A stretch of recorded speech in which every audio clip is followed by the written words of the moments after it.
You're wandering through a dark woods. You hear cries from distress in the distance. You rush valiantly into battle, prepared to defend against whatever foe has decided to attack the innocent. All of a sudden, a die is pulled out, a 1 is rolled, and you're being called a critical failure. You're playing Baldur's Gate to get away from it. It's a fantasy game, and all of a sudden, you're being called out for living in your mom's basement? Well, that's not what any of this is. I'm Serial Overdrive, and I'm here to help you Baldur's Gate 3, because this is a Baldur's Gate 3 beginner's guide. So let's get into it by creating a character and going over sort of what all of those numbers mean. And when it does come down to it, a quick reality check, whatever you pick, it is going to be okay. This isn't like your bank account. When you get to 0, it's not necessarily a bad thing. In Baldur's Gate 3, it just means things are about to get very, very interesting. So let's get into it with races. So when it comes to something like an elf, you've got some race features here. So you've got proficiency with long swords, short bows, and long bows. You can see in the dark up to 12 meters. And you got Fey Ancestry, which means you get a better chance in saving throws against being charmed. Also, magic can't put you to sleep, which means you're going to have to pay a little bit more for medication, but it's probably good. So you can see each race has a set of race features, and those are skills that you get. Also over here, you're going to see that they've got these actions that they can use. So you've got Rage, here you've got a Firebolt, and you've also got a Rage action. So these are just actions that you can use in combat. Also, you're going to have proficiencies here. So you've got weapon proficiencies. This would be weapons that you're proficient with. If you're proficient with a weapon, it means that you get a bonus when you're using that weapon. So it's an attack bonus. And in Baldur's Gate 3, you've got to remember everything is based on dice rolls. So if you're rolling a 20-sided die, you can get 1 through 20. If a 20 pops up and you've got a proficiency in that weapon, you're going to get a bonus using that weapon. So the way that proficiency bonus works is when you start the game, you get a proficiency bonus of 2. And as you get 4 levels, you're going to add 1 to that proficiency bonus with a maximum level of 12. Which for those of you who are bad at math means your maximum proficiency bonus can be 5. Now you can do a multi-class type of thing, which is a little bit more advanced, but that is going to affect proficiency bonuses. So that's weapons. You can get a maximum proficiency bonus of 5, and every 4 levels you get +1 proficiency bonus. You start off with 2, so at level 4 you're going to go up to 3, at level 8 you're going to be going up to 4, and at level 12, you're going to be up to 5. Congratulations, I can count. Now I'm going to try and do it in Spanish. No, that's not what you're here for. So now when it comes to armor, proficiency is a little bit more important. And by that, I mean it's a shit ton more important. If you're not proficient in that armor, you shouldn't be wearing it. The same goes for shields. This is because it's going to basically allow you, it's going to prevent you from doing a lot of things. That's all we need to talk about here. Just take that into consideration. Also note that armor can affect your dexterity or the max dexterity that you get. So if you have a very dexterous class, like a rogue, you're probably only going to want to use light armor. And now with skills, the proficiency bonus works the same way. So a lot of the time you're going to be in a conversation with someone, you're going to decide to say something or do something or try and get somewhere. And now all of a sudden you're going to have to roll. And whatever it goes against, that's the skill that you're rolling against. And if you've got that skill, it's going to make the roll a little bit easier. And that proficiency bonus just adds a little bit to that roll. So, you know, if you got a proficiency bonus of 5, your roll's trying to get you to 10. Anything a 5 or higher on that dice is going to let you get through. Whereas if you weren't proficient at all, you need a 10 or higher.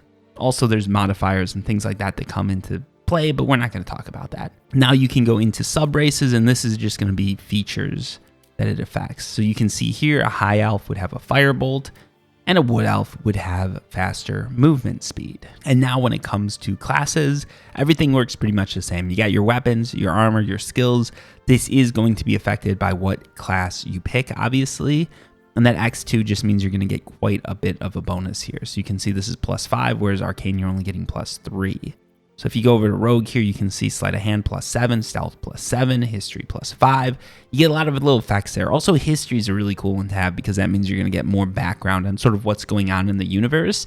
If you're someone who likes a story, likes a lot more background, History is actually one of those things nobody talks about, but it's sort of nice to have on your class, in my opinion. And yeah, you can hover over them. You can see the bonus that you're getting too. Don't worry too much about all of this. All the classes are pretty cool. You can get a bunch of class features here. So you can see all this. Again, class features, you've got to read them, see what they do. Each class has some actions, which might be special attacks or spells that they can cast. And then they've got class features, which could be, you know, it could be anything. Now, depending on what class you pick, you're going to have something that you can pick right here, which in a fighter's case is fighting styles. In a monk's case, you don't really get any choice. In a sorcerer's case, you got more things that you can pick from, cantrips and spells. Read into this stuff, but really it doesn't matter. Just pick the class that you really want to pick. Now, let's go down to abilities, because this is sort of one of those things that I see a lot of people messing up in a way. The way abilities work is 10 is your baseline ability, right? So in the case of this class, I've got a strength of 8, which means I'm going to get a -1 anytime I do a strength roll, okay? Because it works in even numbers. So it's based on 10, however, plus or minus 10 you go, that's divided by 2. So if you've got 12 skill points, you're going to get +1. If you've got 9, you can get -1. If you've got 8, you're going to get -1. Does that make sense? So if you had strength, let's say, and you decide to make it a 9, that makes no sense. You want it to be an 8. And then when you get more ability points, which is going to happen every 4 levels, then you can just put those all into something and bump it up to that 10, right? You don't want to go, basically, if you really want to min-max things, you never want to be sitting in an odd number. Make sure it's always even. I know it doesn't really make sense, but it's going to work out better for you. So you want all these skills to be even. If you boost them a bit more, that's always good.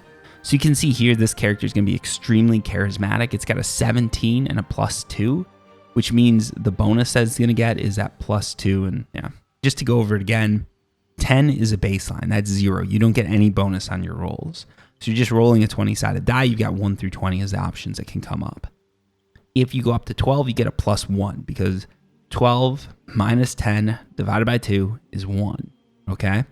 So then what's going to happen is when you roll for your dexterity checks, your possibilities are going to be 2 to 21 on a 20-sided die. Does that make sense? Because you got that +1 modifier to whatever number that die rolls. So if it rolls a 1, it's going to be a 2. And if it rolls a 20, it's going to be a 21. You can see what each of these does if you hover over them. Basically, strength is something that's going to be affected for melee weapons. Dexterity is something that's going to affect your ranged weapons. Constitution, that's something that's going to affect hit points. Intelligence is going to be used for a lot of spellcasters. Wisdom is also going to be used for spellcasters, but a different set, so pay attention to that. And then charisma is going to be used to romance all of the characters, so that's very important, of course. Now, charisma is actually very important because it's going to give you a few more storyline options. And honestly, all of these things are going to affect your storyline options. So you're going to be doing rolls for strength, dexterity, constitution, intelligence, wisdom, and charisma, along with a few other things mixed in there for a bunch of different options. So just because your character isn't very intelligent like you, doesn't mean that your character is going to be held back. Maybe you're going to be able to do more strength rolls, win those out, and get different dialogue options by going that route. And what I found, even if you lose a roll, you're still going to get an interesting outcome. And honestly, that should be the goal. This isn't a multiplayer game. The goal isn't to win. The goal is to have fun. Now we're jumping into the campsite. I'm taking myself off way over here because I don't want to ruin anything for anyone who really cares about all that. So now let's go over just how all of this works, okay? So you've got your actions here. You can see, if you hover over, you can see what each one is. This is your resource in combat, and they can be used once per turn. Over here, you've got your bonus actions. These are your secondary actions in combat, and they can also be used once per turn. So basically, when you're in combat, you get one primary action and one secondary action. Now, you've also got spells and things like that. So if we go to a character that casts spells, like Shadowrun, you can see here, you've got a few different spells. So you've got this Channel Divinity, and that recharges on a short rest. We're going to go over what those are. You've got this. This would be a spell level 1, which is going to recharge on a long rest. And this is your spell level 2s, which is going to recharge on a long rest. And then you got your cantrips. And this is a spell that can be cast at will. So you can cast this once per turn if you want. These are actually really nice because basically you can cast spells without using one of those like short or long rest spells. Now, when we're talking about a short or long rest, we've got to go down to this icon down here, the camp and resting menu. The way this works is very interesting. So every day you get 2 short rests. These are going to restore all those spell slots that aren't affected, like this one that says once per long rest. These don't restore. All the other ones are going to restore. So those are going to be restored anytime you rest. And in addition to that, you're going to get 50% of your hit points, up to 50% of your hit points. So if your character has 24 HP, a rest is going to give you 12 HP. It's not going to go over your max, but it can go up to your max. Now, a long rest, this is going to use supplies. So when you're out in the world and you see food and stuff like that, always collect it because that's what you're going to use for a long rest. A long rest rejuvenates everything. You go back to this place, which is the camp, which is really nice because you can chill, you can talk to everybody, you can sort of advance your characters. So in this case, I've got a character I need to level up, which is indicated here by this arrow. I can do that at the camp. You can do it at any time because it's turn-based combat, but I like to do a lot of that character management back at the camp because it just feels right. Then you got this button down here, which is just how you leave the camp. I'm putting that in there because some people don't know. Things can happen at camp. Do note that. Things can happen at camp. There's some interesting events that are going to happen there, so don't try and go through without going to camp. If you've used up all of your spells, just go back to the camp and consider it a win. You might get some interesting dialogue out of it, but you shouldn't be afraid of using your resources because they are pretty easy to find all over the world. So let's open up the inventory now and go over that. One cool thing about the inventory is you can sort it, latest, value, weight, type. You can type in what you need, or you can just filter by potions, equipment, scrolls, whatever you want. So now let's go over to the weapons and everything like that. So if you're in combat, you can see in the bottom right-hand corner of the screen, that's going to show you what is going on with each attack, how rolls are being calculated, and everything like that. Another place you can go to do it is right here. So this would be go over your character, go to inspect, and that's going to pull up your inventory on the right-hand side, and on the left, you've got your character summary. So what I like to do is go over here to the detailed view. So here you can see your saving throws. So for strength, you get nothing. For dexterity, I'm getting a +5, and you can see where that comes from. So +3 for my skill, +2 for my proficiency. So anytime I do a dexterity roll, I am guaranteed a 5, which is really nice because that's a huge bonus. So you can see all your skills here, all your saving throws. And the way saving throws work is that is rolled when you're making a saving throw, and that's going to occur to avoid a threat. So this could be a spell, an attack, or a trap. So if you dodge an attack, a saving throw is probably what helped you do it. Now, when you go over here, and when you go over to your weapon, it works much the same. First off, you've got your attack roll. That's going to be rolled to dictate whether you hit or miss a character. And that's where sort of saving throws and things like that can come in on the defensive side. On the attacking side, you've also got bonuses. So here you can see I get a dexterity and a proficiency bonus. So I get a +5 there. And again, the way these rolls work, whoever gets the higher number wins. And that would be after all the bonuses are added in. And then over here, you've got the damage. So you can see right here, the way this weapon works is I can do 4 to 11 damage. So it's a D8, which would be an 8-sided die. So I can roll up to an 8. And then it's +3 that is added onto that die because of the bonuses. And you can see the breakdown right here. And those bonuses are all because of dexterity. So now let's go ahead and let's equip a different weapon. Let's do a long sword. So now you can see with the longsword, you got a 1 through 10 and there's no bonuses there. So we switch that out. Now it's 4 to 11 because I've got that +3 bonus. But even though the longsword is rolling a D10 for damage, it's going to do less damage than this dagger, which is rolling a lesser weapon. It's going to do less damage than this rapier, which is going to do a D8's worth of damage, but it's got that +3 bonus. So overall, I'm guaranteed a higher damage because of that. You can see the same thing with the hammer. I'm not proficient in it. It's just a 1d4 that's rolled. If you're proficient in a weapon, you get a lot more bang for your buck. So it's always best to use weapons that you're proficient in. Now, when it comes to armor, you just always want to use armor that you're proficient in. Do note, though, that armor is going to affect dexterity. If you look at this character, I've got medium armor. And this is AC bonus from dexterity limited to +2. So basically what this is saying is that you can only get a dexterity bonus of +2. Which is fine because even without this armor, the character still has a dexterity bonus of +2. See, it doesn't affect anything. But let's go ahead and put this on this character, which has a higher dexterity, and look what's going to happen. See, it's going to disadvantage me on some rolls and stop me from casting spells. So I get a warning because I'm not proficient with the armor. So you can see it's just not good. So now let's go ahead and jump into a battle so you can see how everything works. So first off, you're going to see that there's a maximum range that this character can run. You're going to see this character's bonus actions and everything like that. So if we run over here, one action is going to be to shoot. And once I shoot, you're going to notice that the bonus actions I'm still going to be able to do. In this character's case, it's going to be jump, bite, use a potion, So let's go ahead and do that. So another thing to note too that I haven't seen many people mention is barrels can do things. So this barrel right here, it's going to leak. I think it's an oil. I think it would be an oil, but it's basically flammable. So what's going to happen is if I shoot this barrel and then I light what I shot on fire, anybody that's covered in that liquid or walks across this liquid is now going to get burned. So anyways, you see I did that action. This all of a sudden gets grayed out. Now you've got your little bonuses here. So let's say I want to get a little bit of extra movement in. Maybe I want to jump right into the flaming liquid. Good move, Cereal. Now let's go ahead and this character is going to use, let's do a little fire damage here. It's a stupid thing to do, but you can see this catch on fire. So watch what's going to happen. All this happens, okay? Now if you pull up your combat log, you can see exactly what happened, and you can even see the rolls. So you can see 14 fire damage. So what happened here was a 4d6 fire damage roll was made. And again, you can see another damage roll. You can see exactly how they're calculated.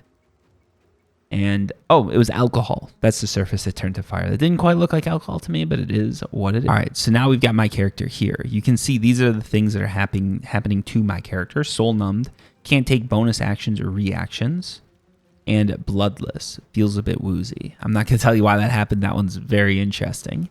So now going through, you can see, again, bonus actions disabled. I've just got these main actions. So now let's go over what happens when a character is downed. So in this case, we've got one character downed right here. Any character that's close by can go ahead and pick that character up, and that's going to just be a bonus action, or an action that you use. So right there, the character was revived. They have 1 health. It's nice to do that because the way that death works in this game is when a character's down, they're going to roll the dice. Every time they roll, it's either going to be a death roll or it's going to be a saving roll. If they get 3 death rolls before 3 saving rolls, they die. If a character dies, you're going to have to go through a little bit of trouble to revive them again, or you can just loot the body and walk off like some sort of savage. I don't know what your role plan, but maybe that's what you want to do. But yeah, if a character dies, you generally don't want that to happen. So it's good to pick the characters up even if they're going to get downed again, because then you can keep them alive. But when you pick them up like I did just now, you're only going to get 1. You're only going to give them +1 health. If you have a sorcerer character right here, they can use something like Healing Word to pick up a character. And this is a lot nicer because it's going to give them 4 to 7 health as well as pick them up. This is one of the reasons that it's actually really good to have a healing character along with you, because they can stand back and pick everybody up and make sure that nobody dies. It's really handy. So now let's jump back and do the level up. So down here, you can level up this character. We're going to click level up. So the way leveling up works is you've got all your increases here. Sometimes in this left-hand corner, you're going to have extra things that you get to choose. In this case, we don't. And then over here, if instead of leveling up your barbarian, you wanted to add on another class, which would be called multi-classing, you can click this button and do that. There's a lot of cool stuff you can do with multi-classing, but we're not really going to bother with that because it's a little too crazy for us. It's a little too crazy for a beginner's guide, in my opinion. So let's go ahead and just level this character up. So the first levels we just get by default. Let's go ahead and accept that. And there, we just leveled up. And for the second level up, we also get to do this, which would be a beastly heart. So you can choose a heart whenever you level up. You can change your heart whenever you level up. So here you can choose your bestial heart, and these are going to be different for every class. So depending on the class, you're going to have different things that you can select. There's guides that go really in depth on this stuff, but I don't think this is the place to do that. So that is the Baldur's Gate 3 Beginner's Guide. Overall, just pick classes that you're happy with, pick characters that you're happy with, pick characters that you want to play, because in my opinion, the story beats out the gameplay. So the more fun you're going to have making that story, crafting that story, picking your options, the better the game's going to be for you. Don't worry about min-maxing. Anyways, thank you so much for watching. I'm going to get back to playing the game because honestly, I ripped myself away from the game for long enough to make this guide. Until next time, peace.